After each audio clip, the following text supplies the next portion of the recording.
Are Locked On Bearcats, your daily podcast on the Cincinnati Bearcats, part of the Locked On Podcast Network, your team every day.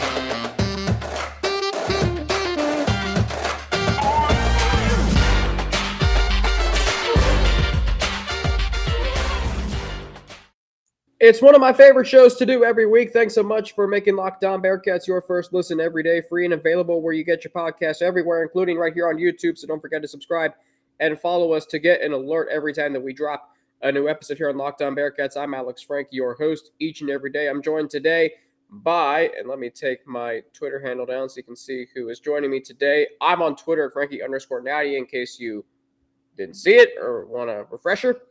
But I'm joined today by Zach Freeze, who these days is the host of his brand new podcast, the Freeze Frame Podcast, a college basketball podcast you can listen to on Spotify. A very, very good podcast. And, of course, my successor at Bearcast Media, sports director Sean McMahon, who these days is a producer at iHeartMedia Cincinnati on 700, 1530, and all the stations as part of the iHeartMedia Cincinnati family. Gentlemen, it's always good to have you on, but before we begin, I feel it is appropriate for me to express this on behalf of all of us on today's episode, and this is obviously an emotional time for the Bearcats beat community, the Bearcats community in the University of Cincinnati, and we want to send our thoughts and prayers and love to Chad Brendel. His wife Kelly passed away Tuesday night after a very, very lengthy battle with cancer that, as Stuart Scott would say, she won because of how she lived, why she lived, and in the manner in which she lived. So we're sending all thoughts and prayers to love to Chad, to Kelly, and their daughter Kelsey. A very, very sad time for the Brendel family. We're thinking about you, Chad, and we wish you all the best, man. And we are with you, gentlemen. Obviously, Chad, a very, very good at what he does, and as he would do, we're going to do that today, and that is carry on. So let's get into today's episode. Obviously, we're in spring practice. Sean, you know this well. You used to video spring practice all the time for Bearcats football when you worked with the video team there. Zach, you and I would cover it on Sports any way you wanted. So, and neither one of you can start. What are we, 4 or 5 weeks in, spring game next Saturday? What are your thoughts on spring practice right now? Zach, you go first, man. Yeah, I think just the unknowns. I'm curious to see what I remember you bring up Chad, and of course, my thoughts and prayers go out to his family, and of course Kelly. But he was talking about one of the first spring practices he had to look at the roster. He kept having to look down at the roster to see because he couldn't recognize who was even on the field at times. Even guys like switching numbers. I know the Godfather's wearing, I think, a single-digit number. So just like what the offense is going to look like to me. I know Emory Jones has kind of been up and down in spring. Ben Bryant, I think, has actually apparently played pretty well and has pushed Emory Jones. I think we originally thought Emory Jones was going to be his job for sure, but that's the beauty of spring ball. You get, you get kind of best man sometimes. You never know who might emerge, and Ben Bryant's been around the block a little bit. So I'm curious. We know a lot defensively. I think we feel better about where this team is defensively. There's we know most of the personnel, not all of it. There's still some things that need to be sorted out, especially in the secondary, but the offense, just like what the heck is this offense going to look like? There's going to be more running, and the running back room is good, but it's going to, who are the receivers? I know Donovan Ollie's impressed.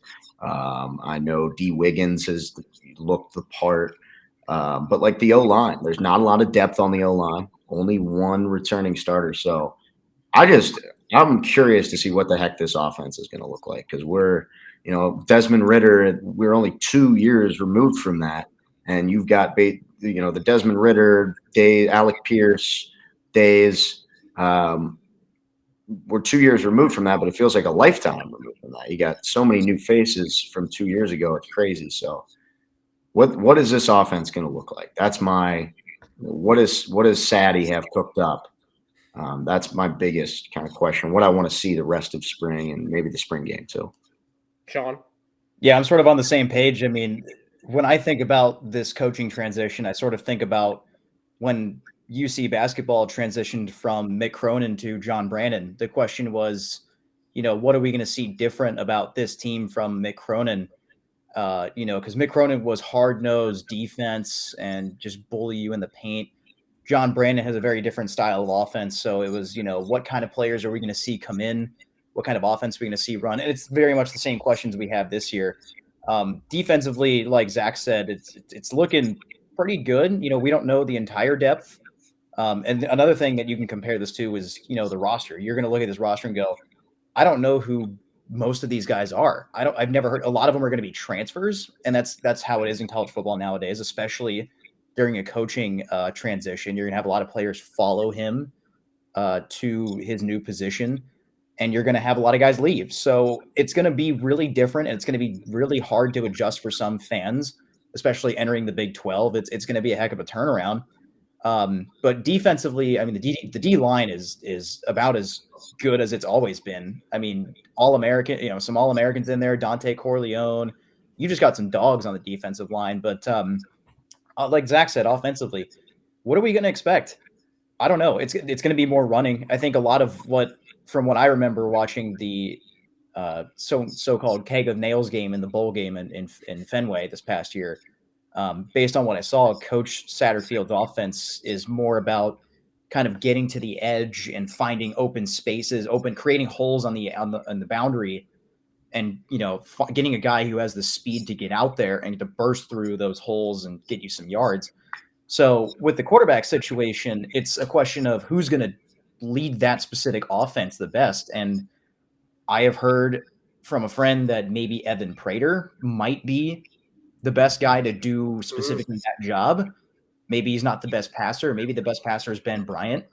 Maybe the all-around best player is Emory Jones. We don't know. It's going to come down to the guy in the box, right? And it's going to come down to ultimately what the coaches see and what they like and who they think is going to run the offense the best. Now, another thing I want to add about the quarterback room is this is a quarterback room the likes of which this program has probably never seen. It's not just like 5 stars all around, but you have a ton of, it's not every program that you find 5 potentially different options in your quarterback room to run your offense.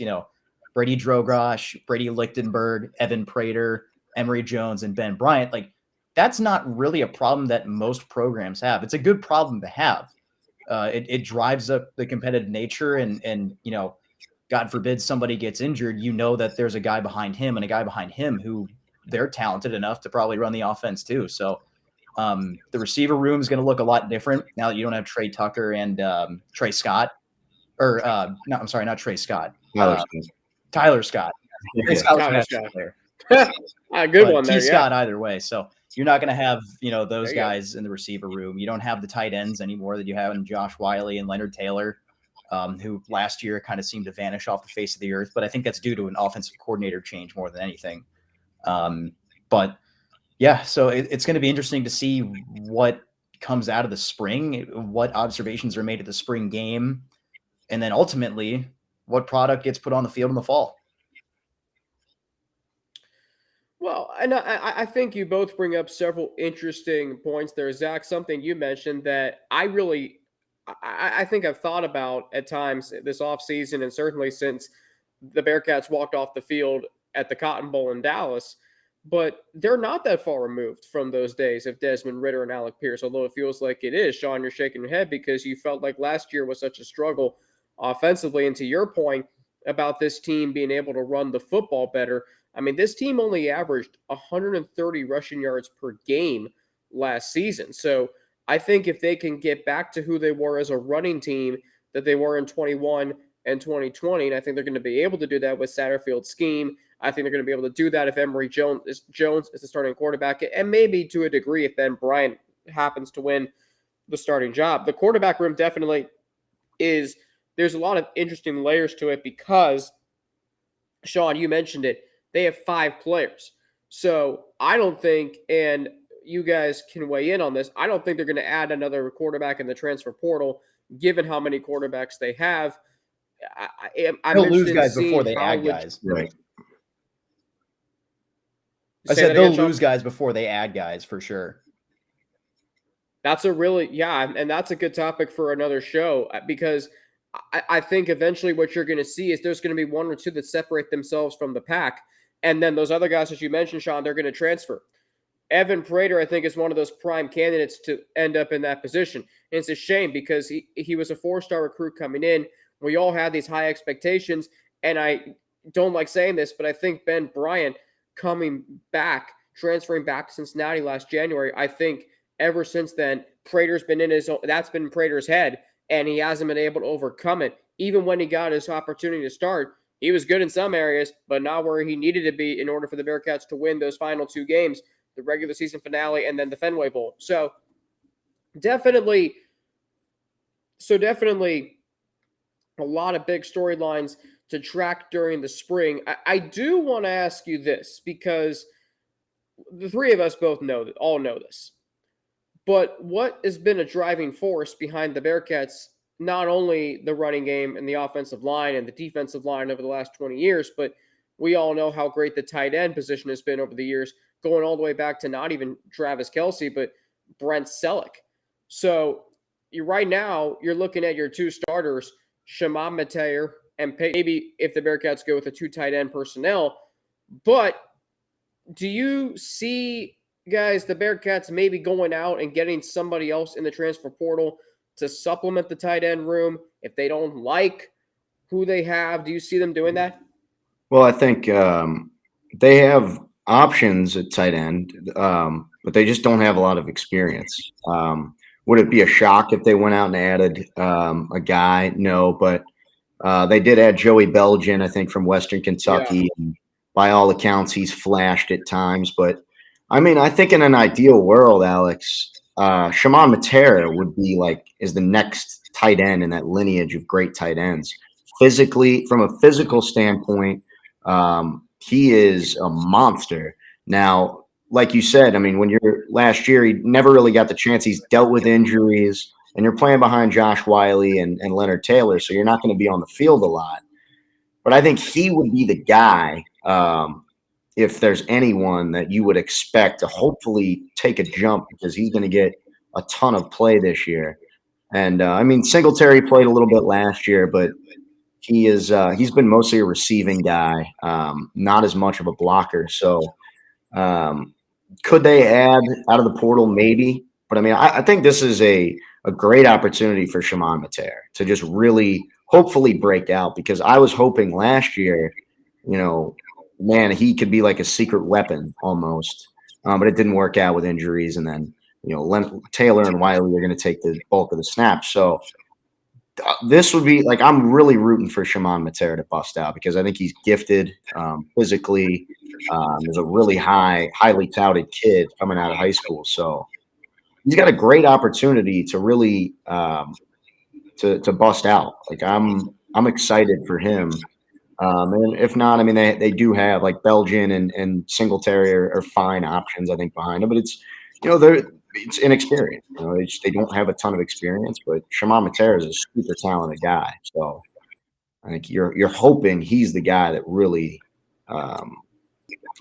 busts out for a strong year.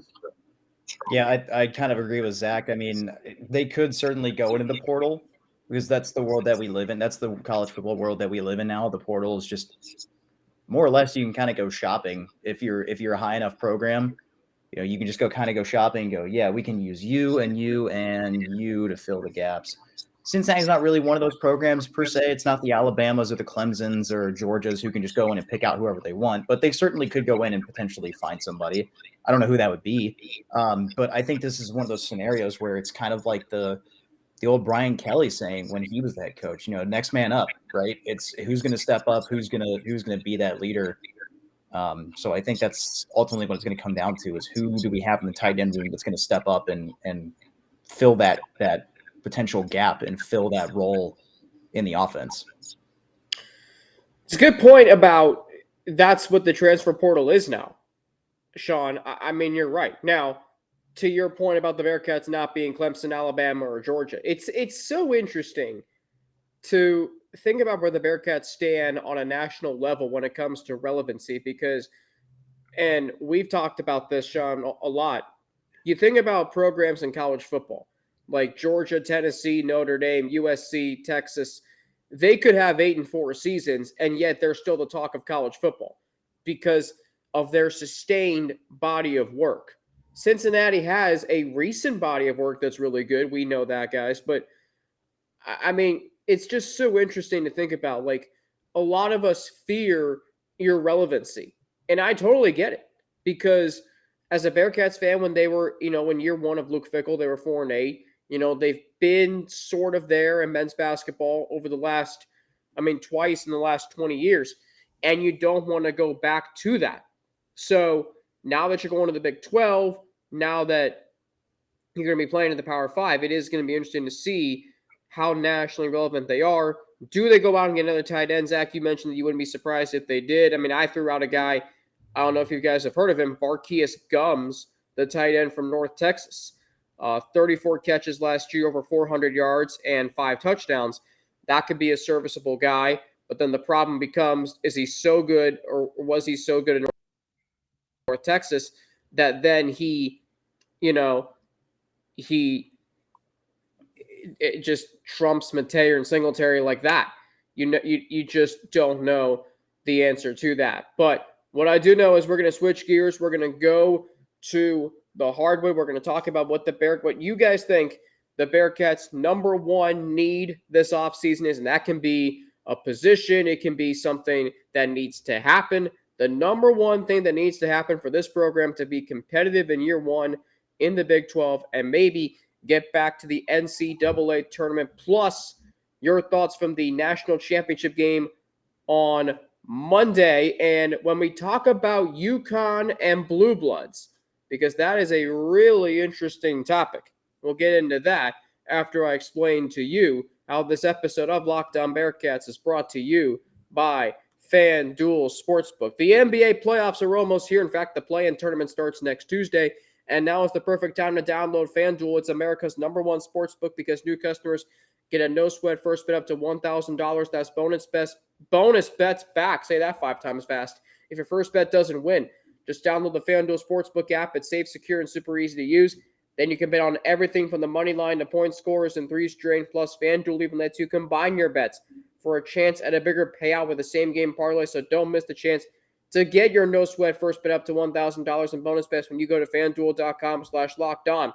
That's FanDuel.com/lockedon to learn more. Make every moment more with FanDuel, an official sports betting partner of the NBA. Back here with Zach Friesen of the Freeze Frame podcast and Sean McMahon, who these days is a producer at iHeartMedia Cincinnati. Sean, you said you'll be working tonight at 700, our listeners listen to this Thursday, but we recorded this Wednesday night, so we've got to hang out with Lance McAllister, and that is always a good night. Alex Frank here with you, the host of Locked On Bearcats, part of the Locked On Podcast Network, your team every day. So, men's basketball, guys, we haven't talked really since the season ended in the NIT quarterfinals at Utah Valley. By the way, Orem, Utah. Can I ask you both? Can you name me one person who's from Orem, Utah? No, I don't think I can name somebody who's from Utah. No offense to Utah. Well, I know nobody from Orem, Utah. Sean, aren't you going there this summer? I was actually about to mention that I'm going on vacation in July to Utah. So, well, I hope no one from Utah just heard what you just said. But I'll tell you, and I know I've said this before, but Julianne Hough is from Utah. You guys watched Dancing with the Stars when you were younger, right? I know who Julianne Hough is, but I would not. I'm surprised. That surprises me. She's from Utah. She's from Orem, Utah. So too is Chad Lewis, former NFL tight end for the Philadelphia Eagles. So too is Lavelle Edwards, head coach at BYU. That's a little more feasible. So too are Donnie and Marie Osmond. So How about that? Okay. Shout out Utah. But anyway, I think that game in Utah revealed a lot about what the Bearcats need this offseason. Do you guys agree with that? No question. Yeah. Well, I think that, and I think, they didn't in that game particularly. I thought, offensively it was frustrating. Weren't hitting shots, and then at times defensively they got crushed in the post. They were getting, I can't remember who it was in Alex, you might remember who was the big guy in there that they had that just obliterated us. Aziz Bendagos. How you pronounce his name? I know who you're talking that about. guy crushed us. So I mean, I think it exposes like we need more rim protection. We need a 4-man to pair with Vic that can protect the rim and can rebound.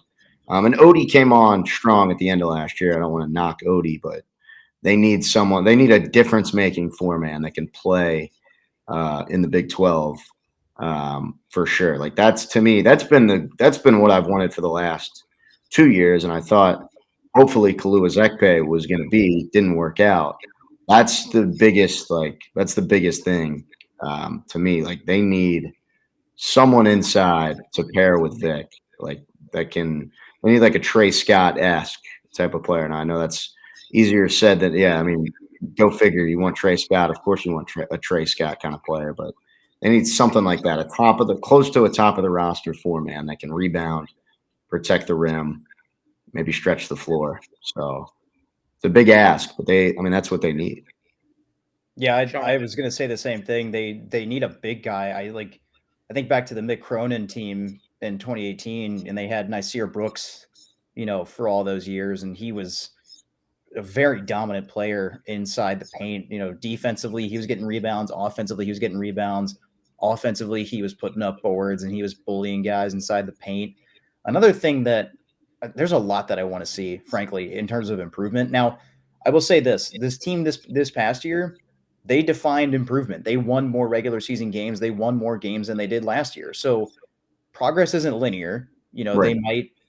They might go down in terms of win total again, but I'm not saying they will, but I'm saying they could. And if they do, it's part of the process. You're going to win some, you're going to lose some, especially when you go to what is one of the best basketball conferences in the country. I would say it's a tie between the Big East and the Big 12, with those two conferences having won the last 3 national titles now. But one thing I really want to see is offense. I feel like when I watch this team, Alex, it doesn't feel like there's offense. It just kind of feels like chaos. I watch teams like Florida Atlantic, and I watch teams like UConn, and they just move the ball so well. They move with purpose. They have really good plays.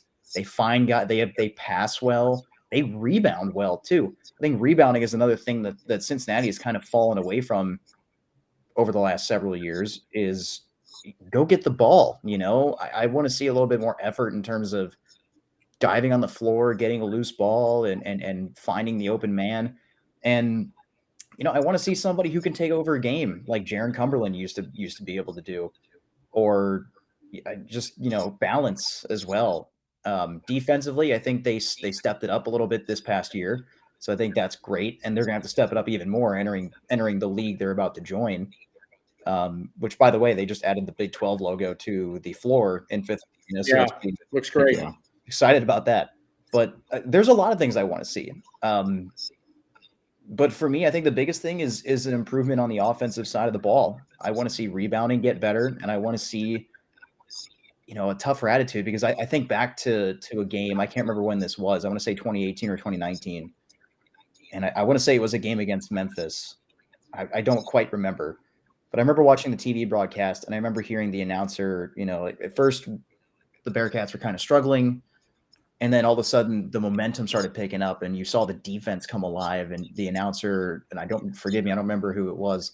The broadcaster said, hey, this is what Cincinnati Bearcat basketball is. This looks like Bearcat basketball. I feel like we haven't heard that in a while. It feels like we've kind of deviated from that Cincinnati brand of toughness. And, this is a city that takes pride in kind of being more blue collar and tough, and loves to kind of flaunt whenever we get the chance. And I want to see a little bit more of that, Frank. Better send those refunds. Yeah. Yeah. Some stuff like that. That's what we like to see. Yeah. I hope everybody understands don't have your city leader poke fun in another city. Just don't. Just embrace your city, and that's it. Exactly. Yeah. But to both of your points, And there's a lot of reasons why maybe we've gotten away from the Bearcats identity that we knew for the last 9 years under McMahon, and for I think the first year under John Brandon. But and I think, Sean, the game you're talking about was a game in February of 2019. They were playing in Memphis, and I think the Bearcats came out and hit like 8 threes at the start, but Memphis built this 11-point lead. There's a fight that breaks out on the Bearcats bench, and the next thing you know, Jaron Cumberland's taking over the game late. Zach, you know the game I'm talking about. Yep. Cincinnati wins 69-64. It was a really big win at the time. On the road, that was Penny Hardaway's first season. They had Jeremiah Martin.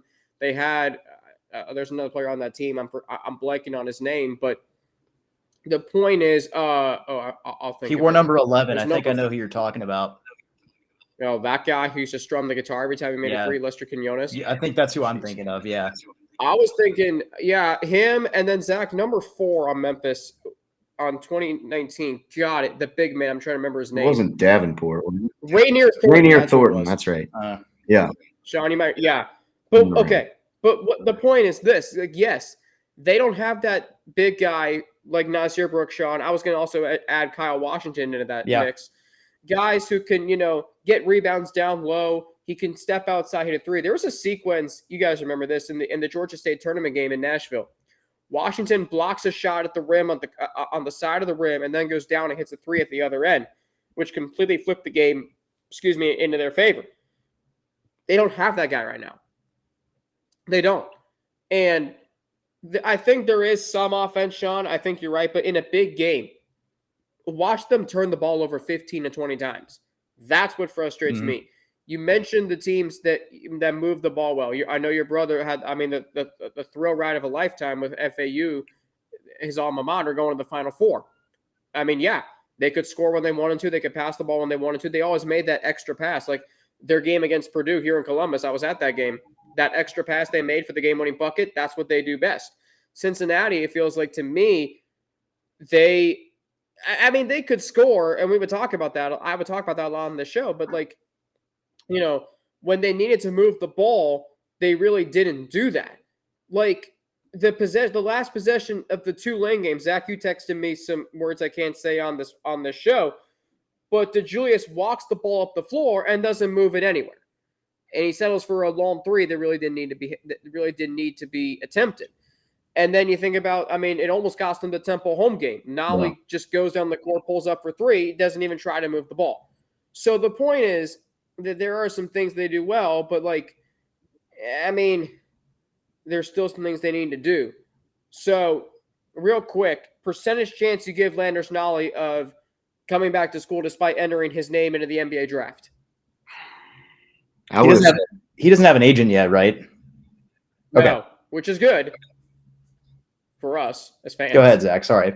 No, that's all right. I would have been a lot more confident probably 2 weeks ago, but I'm less confident now because of him. He's playing the Portsmouth Invitational, where I believe only one player came back to school who participated in that event. I'm gonna be optimistic. I'm gonna say 55% he comes back. I'm a little bit nervous, but I think it sounds like he was leaning towards coming back. Then he declared for the draft, which is no big deal nowadays.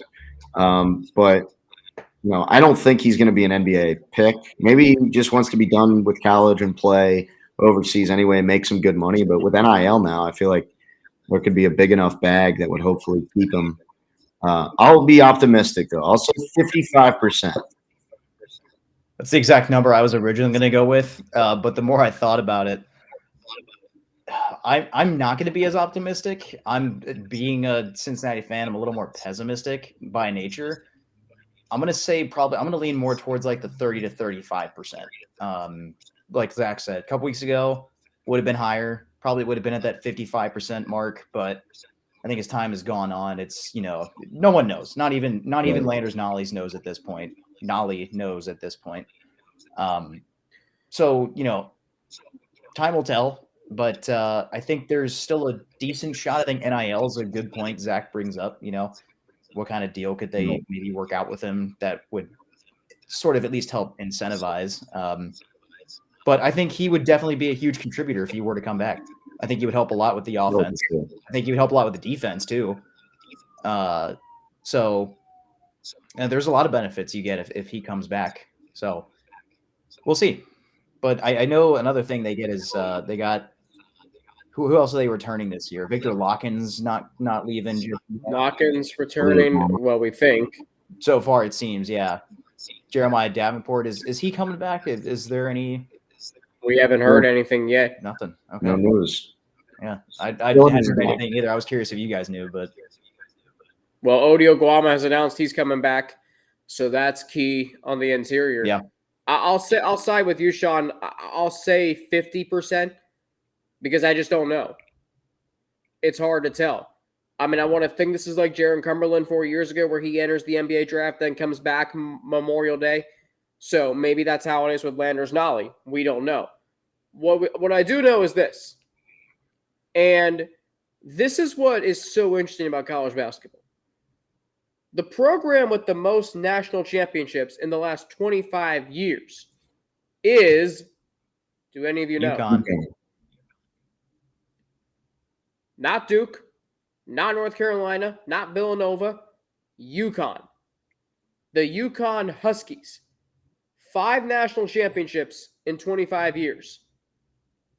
Not bad. That's pretty darn good. I'll take one. I just want one. I'll take a Final Four. Can we get back? UConn's been to 6 since 99. And the crazy part is they've won 3 national championships in the last 13 years with 3 different head coaches. That is wild. And 4 out of their 5 are in the state of Texas. Yeah, that's also true. 2 of those in Houston. Yep, there you go. Including this year. So there is that. But let me ask you this. Like, what did you guys see in the Final Four and how it relates to what the Bearcats need to do if they ever want to get back to that stage? UConn had dudes, athletes. They had just about everything. Yeah. Like there was no, like it wasn't an accident. Like it wasn't a coincidence that they were number 1 in the non-conference and they end the year number 1 at KenPom. Like they had, a mix of everything. They had a mix of everything. The only thing they really didn't have was like a true like point guard, but like Tristan Newton ended up handling that. They had NBA, they have NBA dudes, they had experience, they had a little bit of everything. They had guys that could shoot. Jordan Hawkins was fearless. It doesn't hurt to have Donovan Clingan, who's 7'2" and can move the way he can. Andre Jackson's just a glue guy, really good defender. Just a really well-balanced, just Adama Sanogo. Like that's a guy, I'd kill to have an Adama Sanogo, a 4-man that just like dominant in the post. They were deep, they were experienced. They had and credit to Dan Hurley because his last 2 years they were early outs in the tournament. I think they did a little bit of soul searching, went to the portal, got some guys that helped, and the depth and the experience, and to me, like when you can go when you have like Sanogo and Clingan in the post, like that's a huge advantage. And Jordan Hawkins is a lights out shooter, so they had just a little bit of everything, and they were a team like we shouldn't be that surprised. They were a 4 seed, but it's like they really played like a 1 or 2 seed for most of the year outside of the stretch, like that weird stretch in the Big East. But they went undefeated against teams that weren't in the Big East. So that was a really damn good team. Number 1 at KenPom. So no surprises, really, I guess. Yeah, 2 words: talent and depth.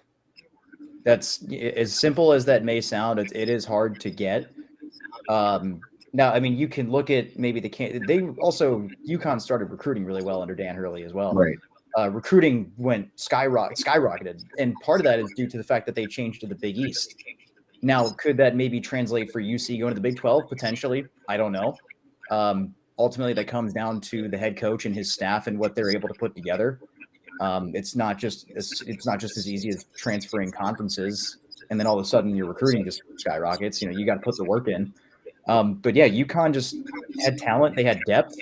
They were tough. They were very, very tough. I mean, yeah, they did have a weird stretch in the Big East where they were losing games, but I mean, there is no doubt in my mind that they were the best basketball team in America. Now they would have been tested against a lot of teams in the tournament, but I mean, you look at what they did in this year's tournament. They won every single game by double digits. The last team to do that, correct me if I'm wrong, but my source is Jim Nance. So the last team to do that was North Carolina in 2009. So it's been a while, which tells you it's no easy task. It's feasible, but it's not easy. It's not easy. And I think what's interesting to me is Dan Hurley was in his 5th season and he wins a national championship. Like, Dan Hurley now has a national championship. That's something that Bob Huggins can say. He has the same number of national championships as Jim Boeheim. He's now in an exclusive club of and coaches who have won. Or I'm sorry, not Krzyzewski. I'm sorry. That's UConn overall. Yeah. I just think, though, and I remember when Dan Hurley took over at UConn, that program was in disarray. Mm-hmm. And I remember the Bearcats beat them twice in his first season.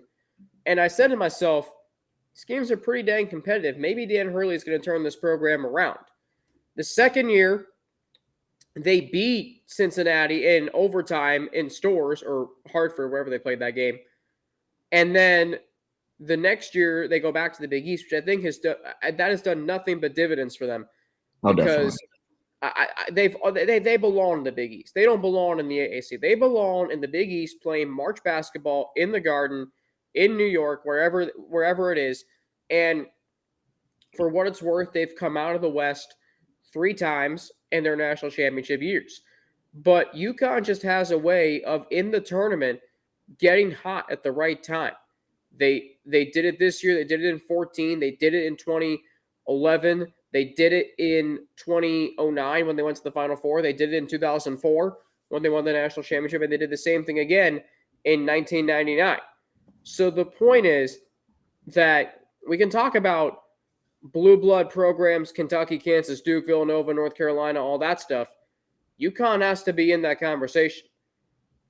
UConn definitely does, because they've won 5 national championships in the last 25 years. I mean, we can talk about what the women's program has done for, however long we need to. But I just think that, you can build a program in 5 years. We talk about programs that came out of COVID on the right side. UConn might be the epitome of that.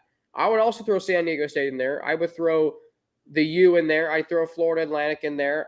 But the Bearcats, it still feels like haven't really come out of it on the right side.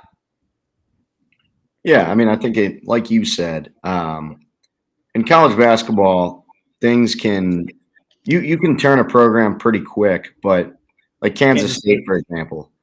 But still, though, it's not.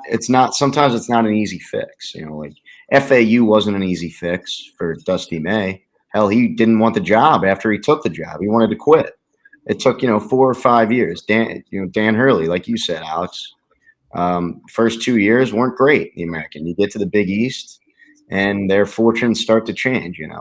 So I think it goes to show you, like, sometimes you got to be patient. Like Kennesaw State, they were like 1-30 3 years ago. Now their coach just left, unfortunately. But it goes to show you it's not it's more times than not, it takes time. That's why you sometimes, like, you got to be patient. It's like people get in the moment and they get we want things now. Like we should be good now. So when this team was terrible 2 years ago and now they're good, why aren't we good? I think that's, like, people lose sight of that, and it's just like, well, sometimes, like, things take time. It took McCronin time. I think we saw with Les Miller, like, all right, the first year was kind of like he gets the job a little bit late. We just kind of need to get a roster on the floor. But this year, like, I think there was market improvement, and hopefully, like it did, like you mentioned with UConn, it helps the recruiting when you move to the Big 12, and I think it will. I think it already did really with this past class, the class that we have coming in. I don't think we get that kind of class in the American if we're still in it. So hopefully that ball continues to roll in the right direction when you're in a better league, and hopefully we can have like maybe not like a UConn run, but man, can I just get me back to the second weekend, and then we can start talking about Final Fours again. I just want to let's get back into the tournament, maybe win a game or two, and then let's go crazy and maybe get back to the Final Four. So time, got to be patient. Hopefully we can start having some of these March runs. But isn't it hard at this day and age, the tournament, isn't it hard to get out of that first weekend because there is so much chaos? For sure. And because if you have a bad night, as we saw with Purdue, your tournament is over. They don't call it March Madness for nothing, Alex. Right. Yeah. And I think the advent of social media plays a little bit of a role in this because, Sean, you know this, and Zach, you would hear Luke Fickell talk about 18 and 22-year-olds because they are vulnerable to social media and seeing things. And when the weight and expectations from the outside add to the weight and expectations that the program you play for already carries, like at Purdue, you're going to crack. That's just natural because you're going to be seeing things. I think it's interesting how, Cincinnati, we used to give McMahon a bad rap for 8 times in 9 seasons, not making it out of the first weekend. But then I look at other programs. I look at Kansas 6 times in the last 13 tournaments. They have not made it out of the first weekend. And we don't talk about Bill Self in the mediocre light. We talk about Mick Cronin. Yeah. And the other thing I want to add really quickly. Go ahead, Sean. I know you got to add some things. I know you. Yeah, well, it's fine. I wanted to correct myself because that Carolina team in 2009 did win every game by double digits, but so did the 2018 Villanova team. So I just wanted to throw that out there. But another thing I want to add on to Zach's point, people don't recognize. First of all, people don't know what goes on behind the doors of a college basketball program. I don't know what goes on behind. None of us here know what goes on behind those doors on a day-to-day basis. There are very few people that do, and there are very few people that understand it and understand why things happen the way they do. So time is absolutely necessary to get back to the point where you want. And even with the benefit of time, sometimes you don't make it back to the Final Four or the Elite Eight because it's really hard to do. It's called March Madness for a reason. It is hard to win in that tournament. It's really hard to win in that tournament. Look at Purdue this past year. Look at Virginia. Those guys are the only two. Those teams are the only 2 teams in history to lose in the first round as a 1 seed. They are the only 2 teams. How do you think they felt? All the work they put in just to lose to a 16 seed probably felt like a slap in the face. Yeah. So I agree with Zach. Let's get back to the tournament first. Let's put in some of the groundwork. Let's establish a better culture. Let's put a foundation in first. Let's focus on that. Have the fans show up to games. Help, be passionate, show up. This isn't the Red situation with the Castellinis and whatever. That's a whole other. Yeah, that's off to a good start now. Don't spoil their. No, I'm not talking about the team. I'm talking about specifically the ownership. That's a different. Okay, that's fair. Zach, you can probably test that better than I could. Oh yeah, but that's a different podcast. But let's start with the basics. Let's do what we can as fans to show our pride in our team. And when you do that, that tends to help a lot with recruiting. If you have a very passionate fan base, that can go a really long way in recruiting. And, this class that Wes Miller just got is fantastic. And the classes, everybody he's trying to get in recruiting is a 4-star or higher. You don't really hear him talking about, or every time you see a report on a recruit, a transfer or a recruit, it's a 4 or 5-star. Wes Miller shoots for the stars, and I think people don't appreciate that enough. And yeah, we didn't make it back to the tournament this year, but they won more games than they did last year. That's the definition of progress. Like, I look at Texas football, right? They won, I think, 5 games in 2021 with Sarkisian, and then this past year they won 8. That's the definition of progress. I think people are just so impatient, especially like Zach said with social media. There's this additional pressure because fans think they know what's best for the team. They think they know what's best for the program when all they are is caught up in the past. thinking about how things used to be and not accepting the current reality that we're in, Yeah. and just accepting that it's not in their control as much as they think it is. They have to trust Wes Miller. Like I trust him. He's young and he's experienced. He is a winning coach. He knows how to win. He just hasn't won the games that he's wanted to or that we've wanted him to. Look at the Xavier game this past year. That was a game that, I mean, everybody wants to win that game. Everybody on both sides wants to win that game so badly. And Wes Miller talked about, we're going to get there. We're going to get there. We're going to win this game. I can promise you. You could hear it that he's passionate about winning and he's passionate about this program and this team. You just need to give him the benefit of the doubt. You need to trust him. Faith is a blind thing. So time and faith and just overall trust that this program is going to get to a better place. It doesn't look good now, but look at UConn. They were terrible for years, and they just won the national title. I'm not saying Cincinnati's going to win a national title in the next decade, 2 decades, whatever, but you never know when stuff can turn around. You just got to keep watching and keep rooting for your team day in, day out. Yeah, and I've hit on that point several times before, Sean. There are two types of fans, I think, with the Bearcats. One who understand the situation that the program is in and has been in for several years, but also, Sean, I think we lost you there for a minute, but we'll get him back if you're watching this on YouTube. But I also think that there are those who, I think got spoiled with what the Bearcats achieved under Bob Huggins and what the Bearcats achieved under Mick Cronin. And they don't want, there was progress made this year. They just want to get back to the tournament. But I will also add this. Sean, you mentioned Virginia. Well, Virginia, the year after they lost to UMBC in the first round, I'm not sure how many fans remember this.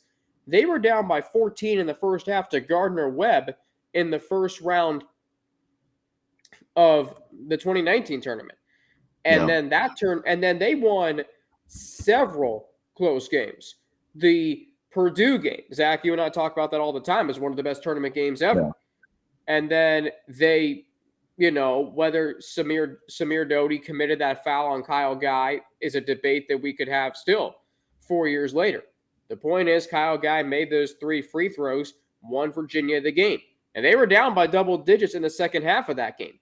They were down by 10 in the second half of the national title game to Texas Tech. Mm-hmm. So, to your point, Sean, it is very difficult to win a national championship. It's very difficult to get out of the first weekend of the tournament. And you think about teams who, you can say, well, the tournament isn't fun anymore because all the good teams aren't in. Well, you want upsets, though. So what is it? And you and I had this conversation, Sean, over the weekend. You want new teams in the Final Four. Well, here you go. I mean, there has not been a repeat team in the Final Four since North Carolina in 16 and 17. I mean, I don't know how many fans realize that. So that's where college basketball, there's so much parity. The Bearcats are going into a great situation in the Big 12. They might only go 5-13 next year. That could actually still be enough to at least make you a bubble team as far as the NCAA tournament is concerned. I want to finish with some wildcard topics. Recently, guys, Mike North, the vice president of NFL broadcasting, planning, and scheduling, said the Bengals could have maybe 12 nationally televised games this year. 12. How about that? Do you see that happening? Yeah, why not? I mean, they're one of the hottest teams in the league. They're right up there with Buffalo and KC and name a team. They're up there in terms of popularity right now. This is probably the most popular the Bengals have been in franchise history, I would argue. And part of that is due to social media and the people you have on the team with Joe Burrow and Jamar Chase. So, yeah, that's totally for us doable, and I can totally see that happening. Yeah, 12 is a big number, but I mean, if anybody's going to get a lot of eyeballs this year, it'll be the Bengals. I mean, they've got Burrow. People want to see Burrow and where this franchise is, like Sean mentioned, the popularity is high, and I think the demand to see this team is high. I mean, you look at what do we play? Can't we play Kansas City again next year? Mm-hmm. Yeah. Right, or this year? Yeah, that'll be yep. That'll be cool. The full division games, that'll I'm sure will be on there. The Bills game, mark that one down as one of them. So, yeah, I just think like the AFC especially really competitive right now, and the Bengals are a big reason why. So many, Aaron Rodgers might be going to the Jets, so I think that plays into it too. Just like the AFC is loaded, so that makes it even. I think that plays into it too. Well, I'll add this. You mentioned KC and Buffalo, Zach. I think Jacksonville's got a real chance to be a primetime, a nationally televised game this year. Burrow versus Lawrence. I think I've been getting a vibe that this game just almost a lock feels like a primetime game, and that's San Francisco. Yeah, could be when the Bengals go out there. I think the Rams, when they come to Cincinnati, could be a primetime game. So I mean, it's exciting. Now, the Reds got rained out yesterday. Zach, you were originally going to be at the game. That's why we were almost not going to have this episode for you today.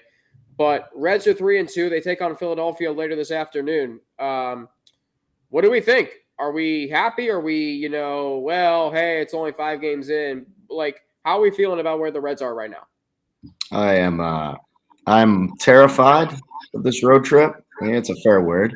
I mean, look, it's 3-2 is about as good as you can hope for so far, I think. But I think Philly and Atlanta, especially Atlanta, I just have nightmares about this bullpen facing that lineup. That's going to be not fun.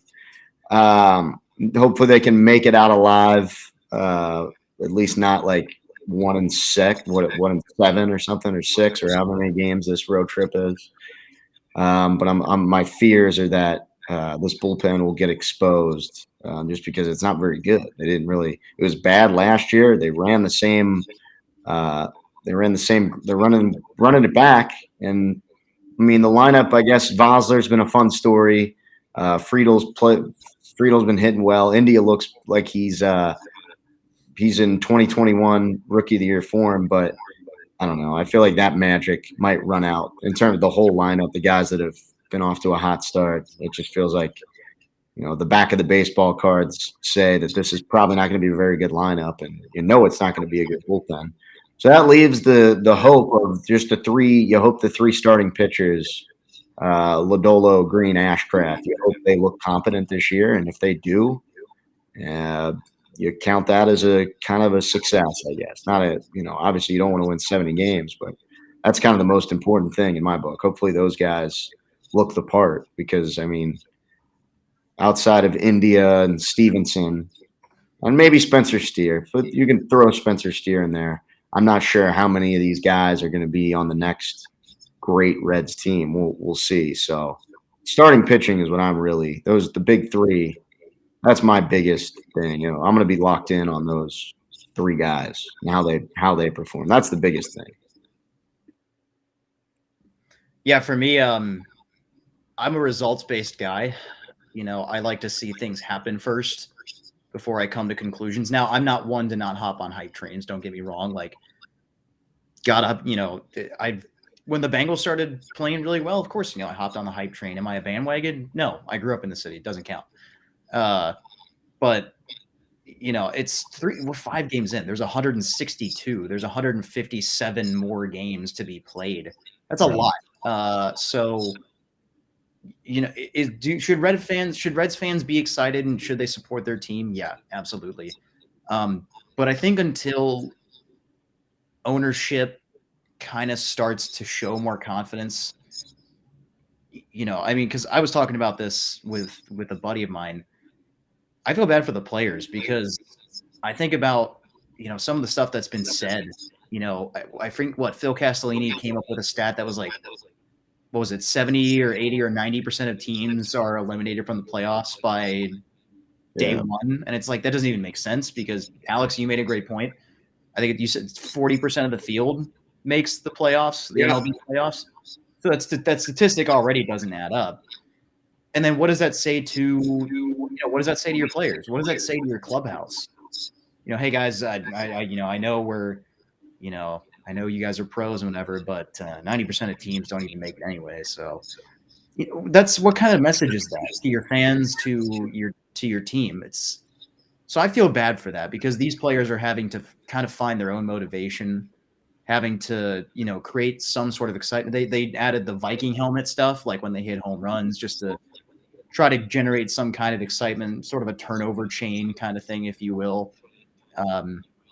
So I think Reds fans should be happy. I think 3-2 is absolutely a good start. And I'm a diehard Reds fan. I love the Reds. God forbid they ever leave this city. It would catch on fire. The Reds are absolutely this city's team. I mean, opening day, as we all know, is a holiday unlike any other in this city. It beats out Oktoberfest and whatever else. It is just a scene to behold. So, my advice to Reds fans, and this goes for me too, be excited. You can love the players like Joey Votto. I love Jonathan India. And support the team how you can. And let's hope for a better future, and hopefully, the Reds organization can really get it going. I know that's probably a deeper answer than you wanted, but I think it's kind of what fans are thinking. No. You're totally fine. I mean, and the message in the Bearcats football and men's basketball program is they want to win, and they're doing whatever they can to win. Guys, this was fun. Always great to have you on. Thanks to you for making Locked On Bearcats today. For your second listen, check out our brand new podcast, Locked On College Basketball. Experts Isaac Shade and Andy Patton bring you everything you need to know on and off the court. Plus, hear from big-name experts, coaches, and players throughout the basketball landscape. Locked On College Basketball, available on YouTube and wherever you get your podcast. And again, on behalf of me, Sean, you, and then you, Zach, just all of us sending our thoughts, love, and prayers to Chad, to his wife, Kelly, who we will miss dearly, and their daughter, Kelsey. And we wish them all the best. We love you guys, and we just, it is very, very hard to see that Chad go through this, Kelsey. But like Chad does, we're going to do the same. We're going to carry on. So again, Chad, we love you. Kelsey, we love you. And Kelly, if you're listening to this, we love you too. And man, just sending all the thoughts, love, and prayers that we have to the Brendel family. Guys, thanks. And we'll do this again sometime soon. Sean McMahon from these days, producer of iHeartMedia Cincinnati. Zach, these days, the host of the Freeze Frame podcast that you can listen to on Spotify, College Basketball Podcast. So good to have you on, guys. I'm on Twitter at Frankie_Natty2Ns, N-N-A-T-I, Instagram, AlexFrankNet_, email, Alex3Frank@gmail.com. Guys, thanks. We'll do this again sometime. Look forward to it. Back tomorrow with Russ Heltman, and later today with a live room right here on Locked On Bearcats.